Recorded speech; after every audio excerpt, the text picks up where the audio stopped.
most authors, most cartoonists are like that.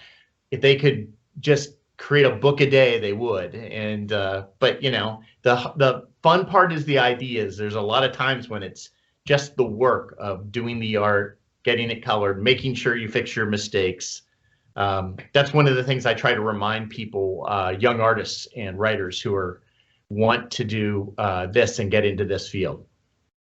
Is to make the mistakes and fix them as fast as they can. Yeah, and don't let yourself get caught up.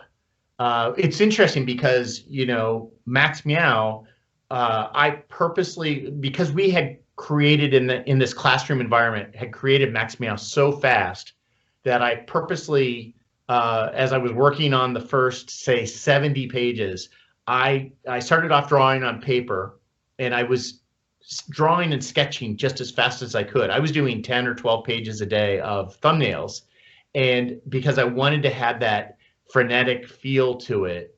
And so then when I went back to do the final art, I still had that sort of fun feel, and I kind of had to force myself not to clean up my artwork too much. I wanted that feel you get when you've just drawn something. You know, sometimes you see sketches to comics and graphic novels, and they look more exciting than the final art. I wanted to not lose that. So in a sense, it's, you know, have faith in yourself and be ready to make mistakes and kind of just keep moving. You know, yeah, I've met so many artists who just keep redrawing the same page over and over. And that's, you know, all you're going to get good at is drawing those things that are on that page. But if you draw an entire story, whether it's 3 pages or 200, you're going to have to draw a lot of different things. And the idea is just to try to do better each page. Well, with this book, without spoiling, there are some major twists there at the end that obviously involve some planning ahead of time because you set them up earlier.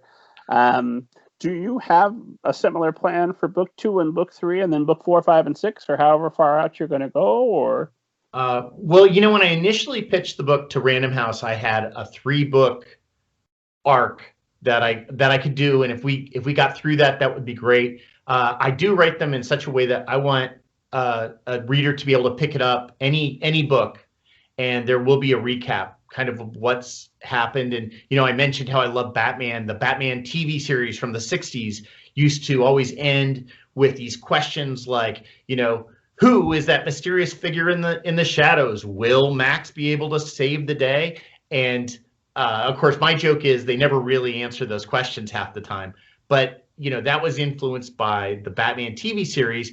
And they also used to do a little recap at the beginning of every episode. So I try to have that. And Max is basically doing his podcast and explaining to the reader what's going on. And so I have a plan. I would say 50% of what I plan actually happens in my books. The other 50 becomes something different because the characters kind of will take off in a different direction. And I'm trying to think with Max Meow, there's a whole scene where he's trying to save somebody who's stuck in a tree. And that was just going to be, it's the play off the old Superman pulls a cat out of the tree and brings it down. But Max hasn't learned how to be a superhero yet. So with his electric tail, he accidentally blasts the tree and the person inside the tree, who's okay. But the thing is that I knew there was going to be a rescue there. I didn't know what was going to happen. And I do have certain things that the characters learn about themselves. The first book is really about the dichotomy of Mindy, who is a planner, and Max, who is not a planner. And he's got the superpowers, and he thinks it'd be neat to bust through a wall, whereas Mindy's like, have you tried turning the doorknob? And I feel like every kid can relate to that. We've all had that when we were kids, had that energy. And you know, book 2 deals with a different aspect of their relationship, which is Mindy is a planner. And what happens if you plan so much that you don't let yourself try new things? And so I want to have every book have something about it, but really have fun, have the fun be the part of the book that brings the kids in, and hopefully the story, the character development, because it's really about relationships, is what gets them to read it a second or third time. No, and so many follow-up questions to that, but something that strikes me right away when you do have characters that are having arcs, that their relationship does deepen, but you're going to go on for theoretically in perpetuity. We're going to be talking about. I'm going to talk to you about Max Meow number 20. So when you have that, I mean, obviously Max will always have another villain to face, and villains will come back for revenge and all that, all the usual things, I imagine. But when you do character arcs like that, is there a danger that once you satisfied, if Batman ever feels like he's fought enough crime and has full satisfaction, an empty place inside of him is at long last filled up? What's the issue after that look like? Right. That's a good question. And, you're actually bringing up something that relates to, what we call mainstream comics, but I think are less mainstream than the books that are in the library and that the middle grade books and YA books that we're reading. And in the case of, to keep, with Max Meow, it's my baby. And if I reached a point with that, then I would stop those books.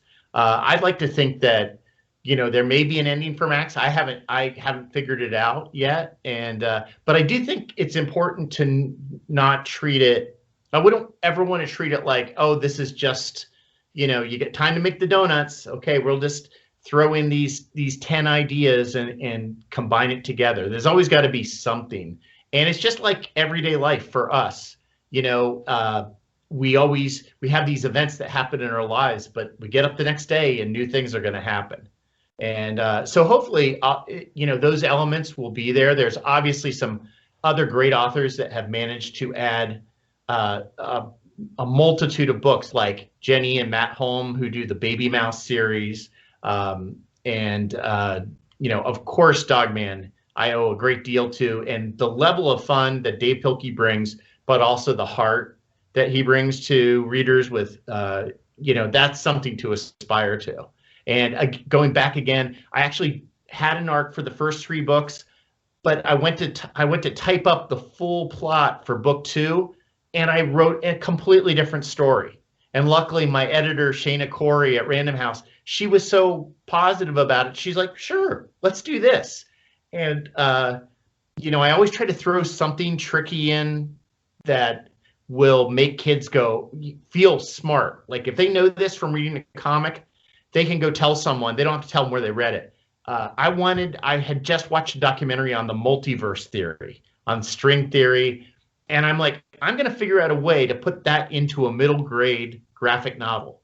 So book 2 actually has an element talking about multiple universes. And I think I explained it in a way that was understandable. And just as I learned when the Justice League and the Justice Society met in DC Comics years and years ago, that they explained, this whole theory that was really fascinating to me in kind of a way that I could understand. And I remember having people say to me, well, how did you learn that? And I'm like, comic books. So I think that was what got me caught up. And so I ended up taking my book 2 plot and moving that to book 3. And book 3 is now book 4. And, I did start to, first book, you're always trying to just make it fun and exciting. And you don't know if there's going to be a book 2. Now that I know that we've got a series of books, there's certain ideas I have. Now, they could go off in weird directions, but, and like you asked, what do you do when, Max reaches his goals? And I guess just like me, he gets new goals. I assume he pulls in another Max from the multiverse, and that Max has a problem that he can help out with. That's right. That's right. You were mentioning, I howled at the scene where Max saves a person from a tree. Fantastic. And it just made me think this is an old man story, but I think 2 Xboxes ago, there was a Superman Returns video game. It was an open world, and one of the missions was Superman flies around to multiple trees throughout Metropolis. It just saves cats. Oh, that's great. Well, that's such an iconic scene in the original Christopher Reeve Superman, the movie, where he brings a cat down. And, I wanted to incorporate that in, because even when Superman was rebooted in the 80s by John Byrne, he incorporated a scene that was just like that. I think he added his own special flair. So I guess this was my attempt at that, my nod to these original superheroes. And I've come to understand too that, you know, a lot of the cartoonists who are doing the middle grade novels aren't necessarily people that read superhero comics as kids. That's, you know, definitely where I'm coming from. Judd Winnick, who does Hilo, he like me was a superhero kid, and so I'm just sort of fascinated because I didn't realize there was another way to come into comics until talking to like Raina Telgemeier, who of course read comic strips, and for better or for worse. And so about 10 years ago, I started to really start looking at comic strips in a different sort of way, because I had always come from the comic periodical, and the comic strip itself, it has to do so much in such a short period of time. And I would say Max Meow is definitely me trying to tap an inner Charles Schultz or Bill Watterson in the, again, it's going to drawing fast and fun.